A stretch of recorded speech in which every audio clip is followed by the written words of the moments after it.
I'm 67 years old, and until 6 months ago, I thought I knew exactly how my life would end. Quietly. Alone. In the house where my wife and I raised our son, where she died 5 years ago. My son died 12 years ago in a car accident. My wife followed him 5 years later, her heart never really recovering from losing him. I was the last Jacobs left, and I'd made peace with that. Then my phone rang on a Tuesday morning in March, and a woman from Child Protective Services said 7 words that changed everything. Did you know you have a grandson? Before we dive in, have you ever gotten news that completely upended everything you thought you knew about your life? Share your thoughts in the comments below. And if you love stories about second chances, unexpected family, and discovering purpose when you least expect it, please subscribe so you don't miss our next one. Now let me tell you about Tyler, and how a grandson I never knew existed taught this man how to live again. On the morning of March 12th, I was sitting at my kitchen table, drinking coffee and reading the newspaper like I did every morning. I'd been retired for 2 years. 35 years as a civil engineer, mostly infrastructure projects, bridges and water systems. I still did occasional consulting work when former colleagues called with questions, but mostly my days were quiet, predictable. I'd wake up at 6, make coffee, read the paper, maybe work in the yard if the weather was decent. Have lunch, read a book, make dinner for one, watch the news. Go to bed. It was a fine life. Not exciting, but fine. I had a few friends, other retired engineers, guys I played poker with once a month. My neighbors were friendly. I kept busy enough, but I was lonely. I'd been lonely since Ellen died 5 years ago. And if I was honest, I'd been lonely since Michael died 7 years before that. Michael had been our only child. 25 when he died, car accident on Highway 97, black ice, another driver crossed the center line. Instant. The highway patrol said he didn't suffer. That was supposed to be a comfort. Ellen never recovered. She tried, God knows she tried, but losing Michael broke something in her that couldn't be fixed. She died 5 years ago of what the doctors called heart failure, but I knew the truth. She died of a broken heart. She'd been dying slowly since the day we buried our son, and I'd been alone ever since. The last Jacobs. The end of the line. That's what I thought anyway until my phone rang that Tuesday morning. Mr. Jacobs? Frank Jacobs? Yes, who's calling? My name is Kendra Samuels. I'm with Child Protective Services in Deschutes County. I'm calling about a matter involving your son, Michael Jacobs. My hand tightened on the phone. My son died 12 years ago. Yes, sir, I know. I'm very sorry for your loss. But Mr. Jacobs, are you aware that your son had a child? The kitchen went very quiet. The refrigerator hummed. A crow cawed outside the window. That's not possible. Sir, I have documentation here. Birth certificate listing Michael Jacobs as father. The mother's name is Jenna Kane. Does that name mean anything to you? No, I don't think so. Maybe. Ms. Kane states that she and your son were in a brief relationship approximately 13 years ago, shortly before his death. She became pregnant. By the time she discovered the pregnancy, she and your son had already ended their relationship.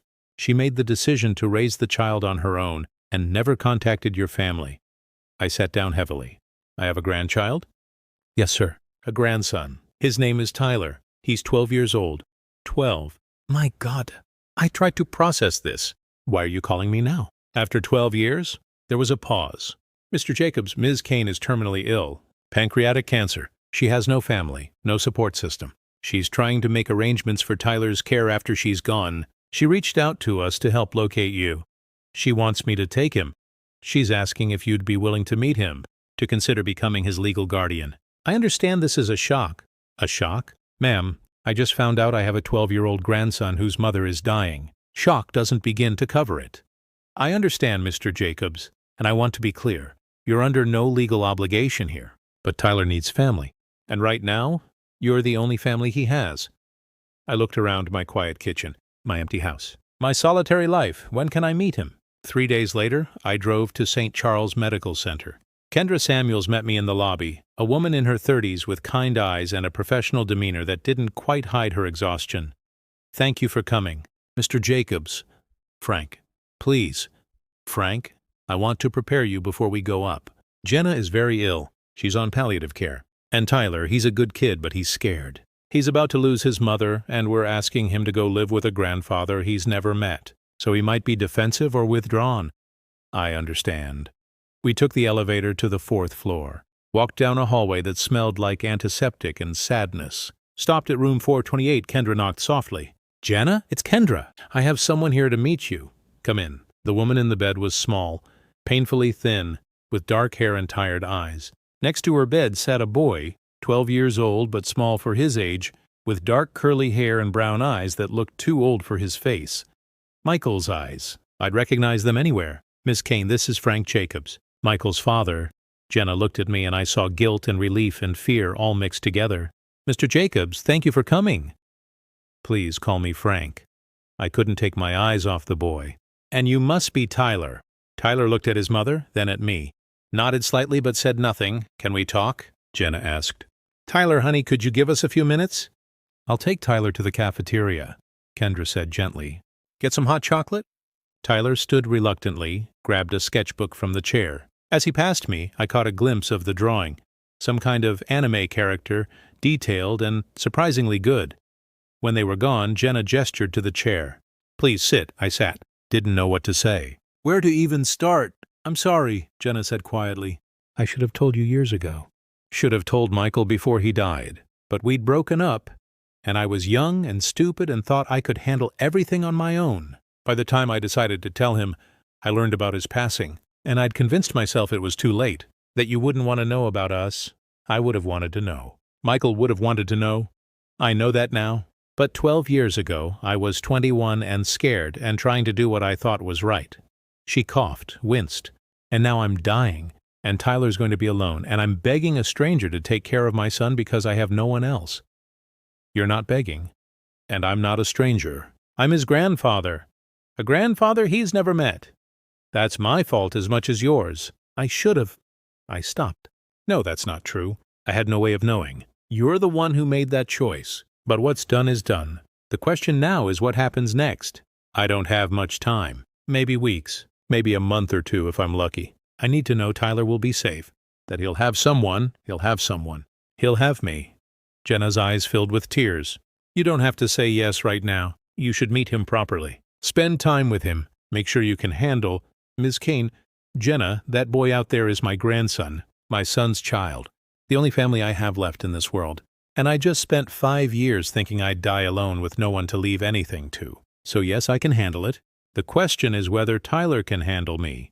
He's a good kid, quiet, loves to read and draw. He's vegetarian, his choice, not mine. He likes anime and building things with Legos. He's smart and kind, and he's about to lose everything. Then let's make sure he doesn't lose everything. Let's make sure he knows he has a grandfather who wants him. Over the next 2 weeks, I visited the hospital every day. At first, Tyler barely spoke to me. He'd sit in the chair with his sketchbook, drawing while his mother and I talked. Sometimes Kendra would take him for walks so Jenna and I could discuss logistics, guardianship paperwork, school records, medical history. But gradually, Tyler started to warm up, or at least he started to acknowledge my presence. "What are you drawing?" I asked one afternoon when Jenna had dozed off. Tyler looked up, surprised I'd addressed him directly. "Nothing, just a character. Can I see?" He hesitated, then turned the sketchbook around. It was incredibly detailed. Some kind of warrior character with elaborate armor and a sword. "That's really good. You're talented." "Thanks." He turned it back around, kept drawing. "Your mom says you like anime." "Yeah. I don't know anything about anime." "Is that something you could teach me about?" Tyler looked at me like I'd suggested something impossible. "You want to learn about anime?" "Well, if we're going to be spending time together, I should probably know what you're interested in." "We're going to be spending time together." I chose my words carefully. "Your mom is very sick, and when she can't take care of you anymore, you're going to come live with me. If that's okay with you." "Do I have a choice?" "Yes, you always have a choice. But Tyler, I'm your grandfather. Your dad was my son. And I'd like the chance to get to know you. To be your family. I don't know you." "I know, but that's something we can fix. If you're willing to try." Tyler was quiet for a long moment. Then, "Did you love my dad?" "More than anything in the world. Do you miss him?" "Every single day. Me too. And I never even met him." My throat tightened. "I have things that belong to him. Photos, his old baseball glove, journals he kept when he was in high school. When you're ready, I'd like to show them to you. so you can know him a little bit. Okay? Tyler went back to his drawing, but something had shifted. A tiny crack in the wall he'd built. Jenna died 3 weeks after I met her. The cancer moved faster than anyone expected. One day she was sitting up in bed, talking and lucid. 3 days later, she slipped into unconsciousness. 2 days after that, she was gone. Tyler was with her at the end. So was I. She died quietly, holding Tyler's hand, with me standing in the corner of the room feeling helpless and heartbroken for this boy I barely knew who was losing the only parent he'd ever had. After she was gone, Tyler sat perfectly still for a long time. Then he stood up, walked past me without a word, and left the room. I found him in the hospital chapel, empty except for him, sitting in the front pew, staring at nothing. I sat down next to him. Didn't say anything. Didn't try to fix it or comfort him with platitudes. Just sat there. After maybe 20 minutes, Tyler spoke. She was the only person who ever loved me. That's not true. You don't even know me. Not yet, but I'm going to. And Tyler, your dad loved you. He never got to meet you. But if he'd known about you, he would have loved you more than anything. I know that because of how much I loved him. How do you know? Maybe he wouldn't have wanted me either. Your dad wanted to be a father someday. He talked about it. He would have been a great dad, and you deserve to know him. Tyler was quiet. Then what was he like? So I told him about Michael as a kid. Stubborn, curious, always building things, taking apart radios and toasters to see how they worked. About Michael as a teenager.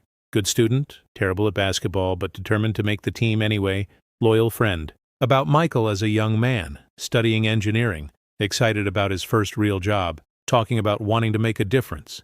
Tyler listened to every word like he was memorizing it. He sounds cool. He was. And you remind me of him. The way you focus when you're drawing. The way you think before you speak. You have his eyes. I do? Exactly his eyes. Same color, same shape. It's like seeing him again. Tyler's face crumpled then. He started crying.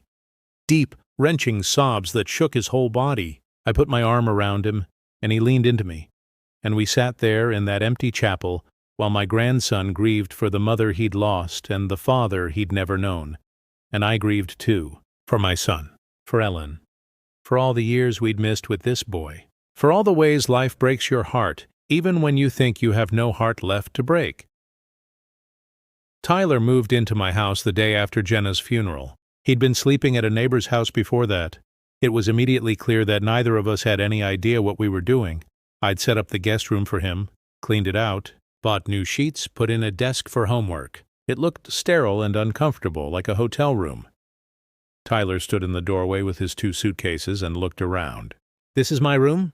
For now. We can get different furniture if you want. Paint it a different color. Whatever you need. It's fine. It wasn't fine. Nothing was fine. But we were both pretending. The first week was painful. Tyler was quiet. Not just shy quiet, but grief quiet. He'd go to his room after dinner, and I wouldn't see him until breakfast. He ate almost nothing. He didn't watch TV or ask to use the computer. He just existed. I tried to give him space, tried to be available without hovering, but I had no idea what a 12-year-old needed, no idea how to help him through grief when I was barely managing my own. I called Kendra Samuels, the CPS worker. I don't know what I'm doing. He barely eats. He barely talks. I feel like I'm failing him. You're not failing him, Frank. He just lost his mother. He's in a new place with someone he barely knows. Give him time. Just be present. That's all you can do. So I tried to be present. I'd knock on his door before bed. Just checking if you need anything. Water? Extra blanket? I'm fine. Okay. Good night, Tyler. Good night. Small exchanges. Nothing deep. But at least we were talking. 2 weeks after Tyler moved in, I was cleaning out the garage and found a box I hadn't opened in years. Michael's things. The ones Ellen had packed up after he died, and I'd never been able to look through. I brought it inside, set it on the kitchen table, opened it slowly. Inside, Michael's high school yearbooks, his baseball glove, photos, a journal he'd kept senior year, his college diploma, the watch I'd given him for graduation. I sat there looking at these remnants of my son's life, feeling the familiar ache of loss when Tyler appeared in the doorway. What's that?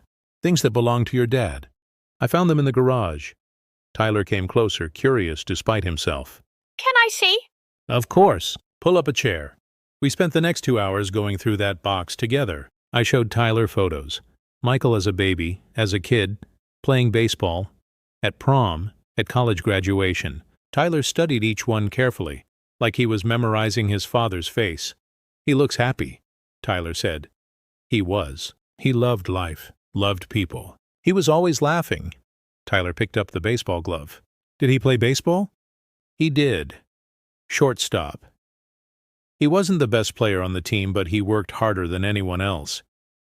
Never gave up. Did you go to his games?" "Every single one. His mom and I never missed a game." Tyler ran his fingers over the worn leather. "I've never played baseball. Would you like to?" "I don't know. I'm not very good at sports. Neither was your dad when he started. But he kept trying. That's what mattered."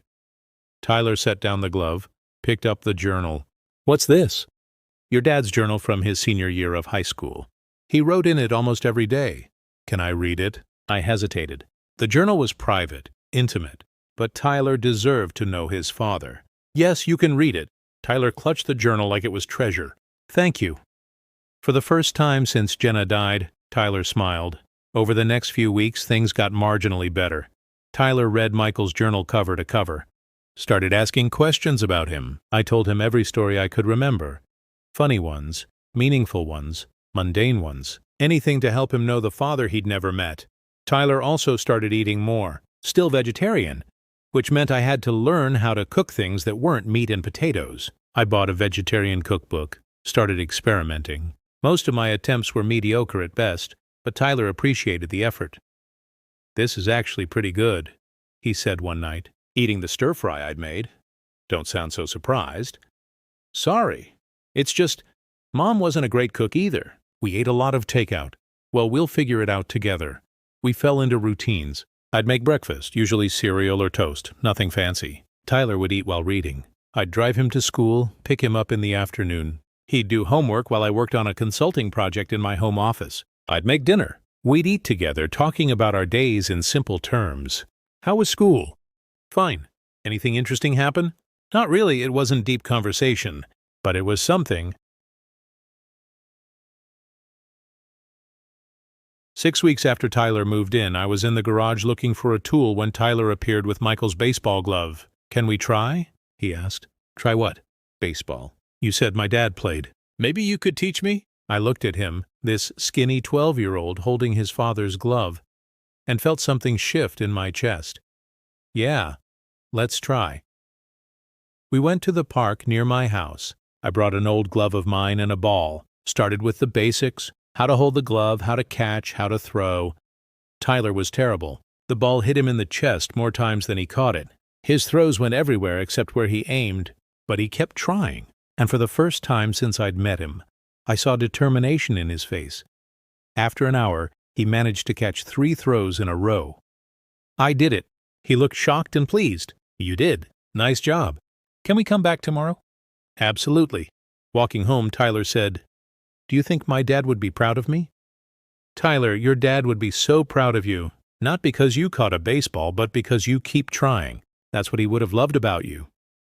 Tyler smiled. A real smile, not the careful ones he'd been giving me. "Thanks, Grandpa."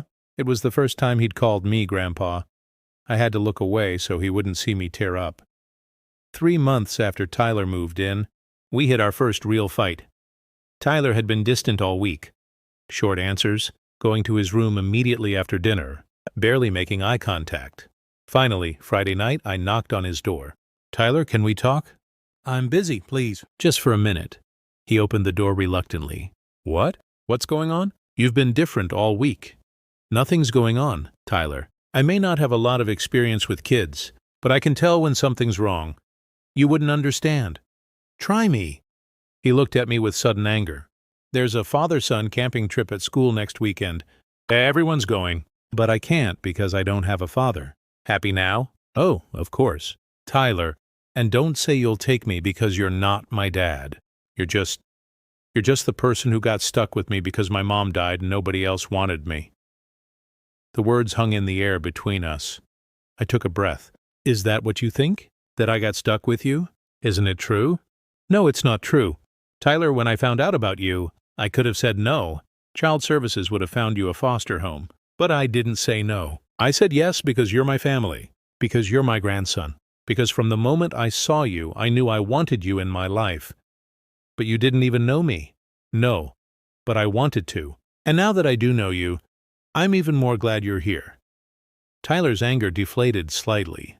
Really? Really? And Tyler, I know I'm not your dad. I can't replace him. But I'm your grandfather. And if the school is doing a father-son camping trip, then we're going. You'd really go? Tyler, I'd do anything for you. I thought you knew that by now. He looked down. Sorry for saying that stuff. You don't need to apologize. You're allowed to be angry. You're allowed to miss your mom and wish things were different. But you're not allowed to think that you're unwanted, because you are very, very wanted. Tyler hugged me then. Quick, awkward, but genuine. Can we really go on the camping trip? Absolutely. I'll call the school tomorrow. The camping trip was a disaster in the best possible way. I hadn't been camping in probably 30 years. Had no idea what I was doing. Forgot half the supplies we needed. It took us 45 minutes to set up our tent. And even then, I wasn't sure it wouldn't collapse overnight. Tyler found the whole thing hilarious. Grandpa, you're terrible at this. I'm aware. Thank you for pointing it out. We should have watched a YouTube video first. That would have been smart. But we figured it out. Made hot dogs over the fire. Veggie dogs for Tyler. Attempted s'mores with minimal success. Sat around talking with the other fathers and sons, and if anyone thought it was strange that Tyler was there with his grandfather instead of his dad, they had the grace not to mention it. That night, lying in our lopsided tent with flashlights making shadows on the fabric, Tyler said, "Thanks for coming with me. Thanks for inviting me. I was scared everyone would think it was weird that you're my grandpa, not my dad." Did they? No. Actually, Mr. Grant, Sam's dad, said he thought it was really cool that you came, that his dad lives in Florida and he never sees him. So Sam was kind of jealous. Well, I'm glad I could make you the envy of Sam Grant. Tyler laughed. Grandpa? Yeah? I'm glad I live with you. I know it's been hard and weird, but I'm glad. Me too, Tyler. Me too. 6 months after Tyler moved in, he was doing better at school. Grades weren't perfect, but he was trying. He joined the art club and was slowly making friends. He still drew constantly, and I'd started hanging his drawings on the refrigerator like a proud parent.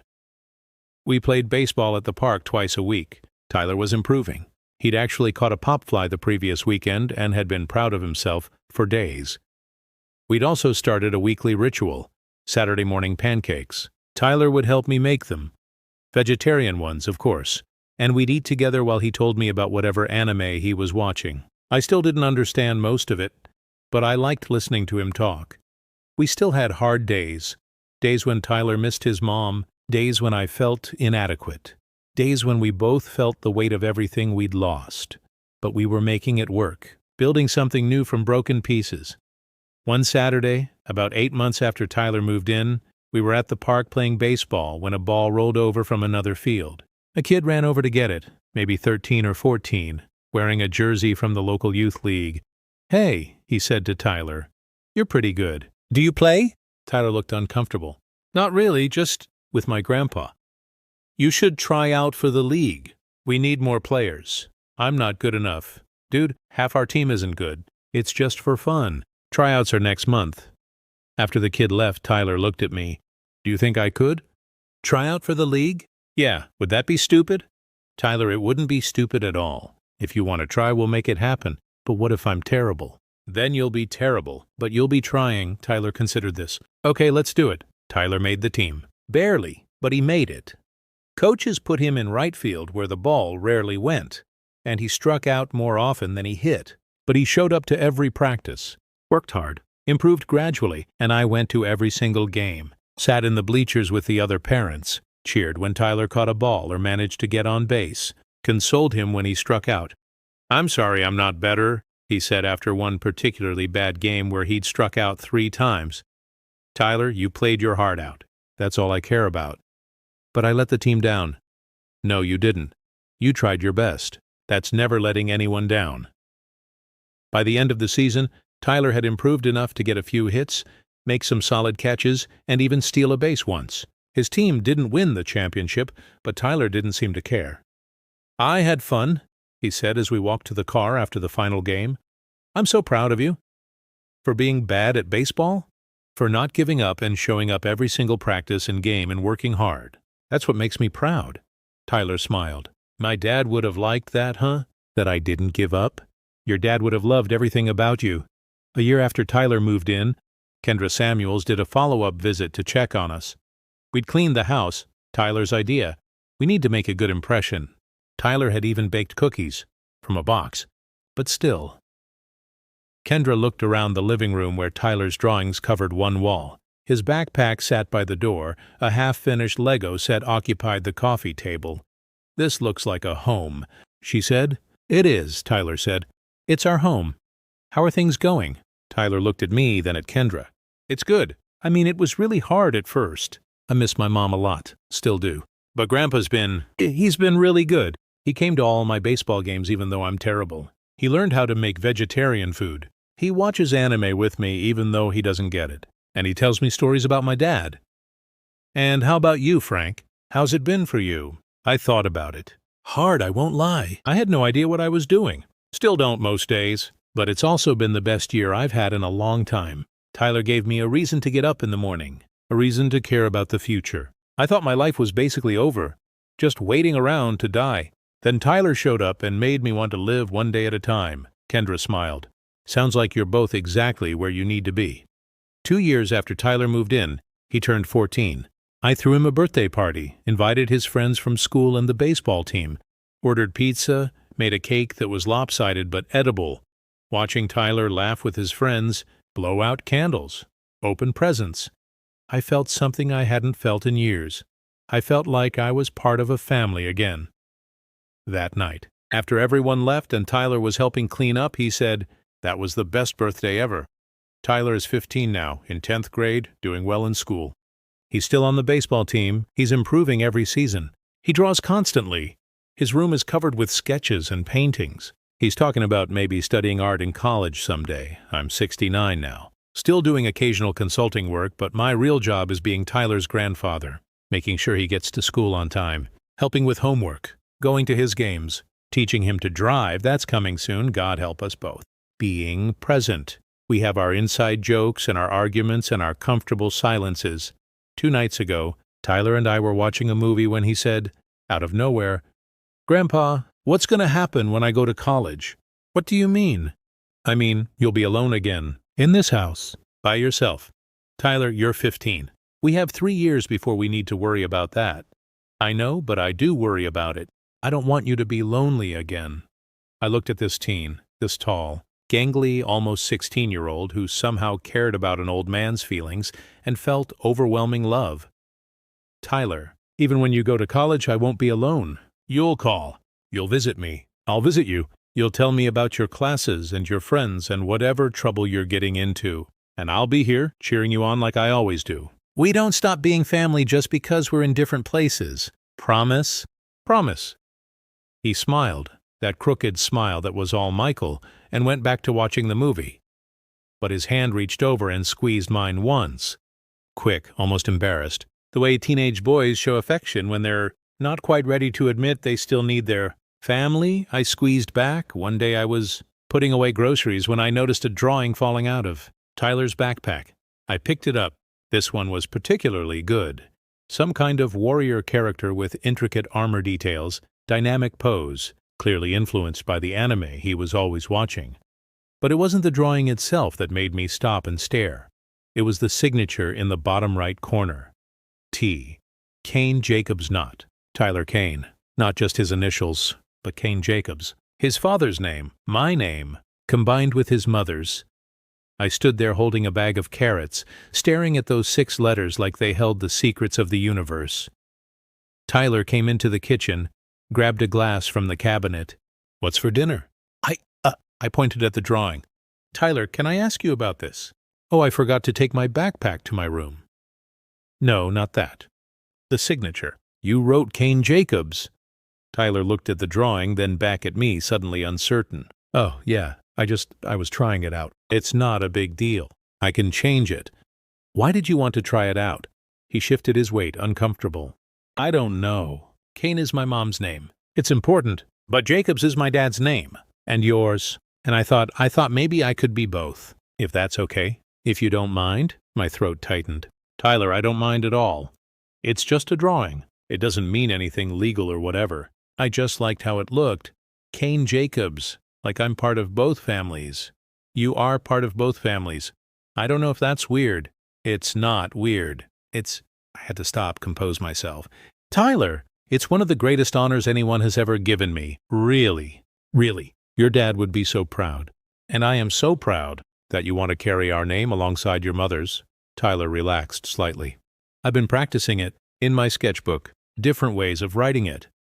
Kane Jacobs, Jacobs Kane. Sometimes just the initials, TKJ. I haven't decided which I like best yet. You don't have to decide right now. You have time. But you don't think it's stupid that I'm using a name from someone I never met? Tyler smiled, small but genuine.